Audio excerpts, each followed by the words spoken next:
الله أكبر الله أكبر. In the Trinity, as we know it, as most Christians follow it right now, regardless of their sect, even the major churches like Catholicism, Catholics, Protestants, Orthodox, Ethiopians, Syriac, whatnot, they have to believe in a form of the Trinity. Even though they modify it, they still need to believe in the Trinity. And what the Trinity says is that there is one God, and because of this one God that they describe in their creed, that's the only reason they call monotheism or monotheistic religion, is that one God, but this one God is in Trinity. And this Trinity is Father, Son, Holy Spirit. Father, Son, Holy Spirit. These three are distinct persons, but they are one in essence. They're distinct persons, but they are one in essence.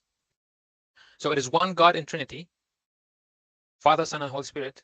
These are three distinct persons. So the Father is not the Son. The Son is not the Father. The Holy Spirit is not the Father. The one who died on the cross is not the Father, is the Son, allegedly to them. Right? So they are distinct, but they have one essence, which is the God essence or the divine essence, right? And they are co-equal and co-eternal, and they share all the qualities. So so if the Father is powerful, the Son is powerful. The Holy Spirit is powerful. So if the Father is eternal, the Son is also eternal, and the Holy Spirit is also eternal, and so on for all the qualities that should fit that divine essence.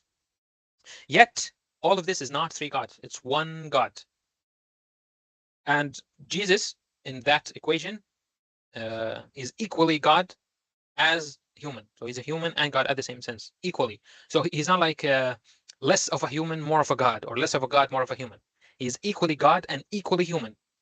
And that's the best I can explain it. And no one can explain it better, I think. So if you don't understand it, that's fine. Most Christians don't understand either.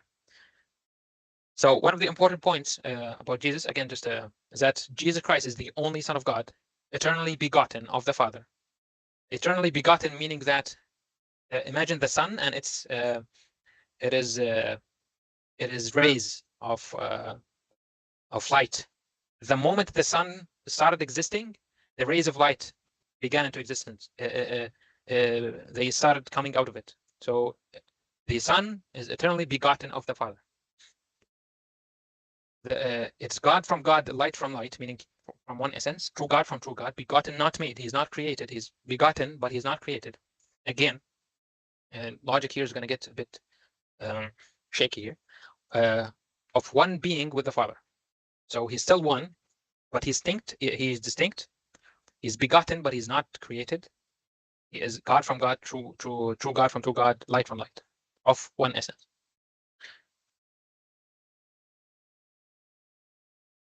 Now, what is the problem with the Trinity? It simply doesn't make any sense. Even Christians themselves call it the mystery of the Trinity. That imagine the most important thing about God, the nature of God, who you're going to understand, or the God that you're going to understand, the God that you're going to communicate with. You don't know him. It's a mystery. Another point is that it's not in the Bible. This is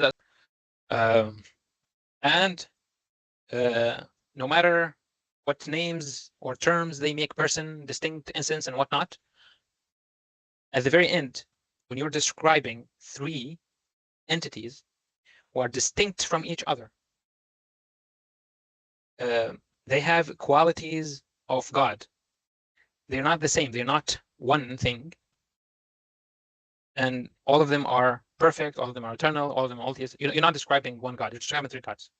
So even if it's kind of pushed in the Christian narrative that, oh, it is one God, but this and but this and but that, and they create this whole kind of excuses or arguments to make it look like there's one God. It's not. And the most important thing is that illogical. It's illogical. It results or ends up with many contradictions. One very famous and the main contradiction is that so Jesus was both God and a human, yet these two things possess two contrasting qualities. God is by definition is perfect, and humans are by definition are imperfect. God is not in need.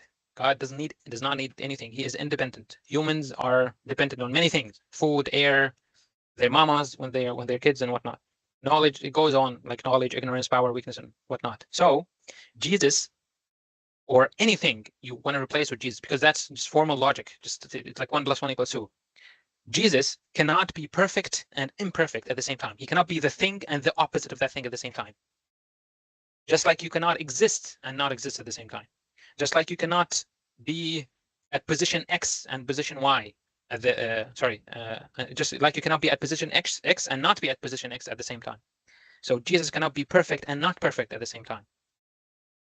And that, if you want to insist on it, just like Christians insist that Jesus is both human and God, that's a contradiction. And contradictions do not exist.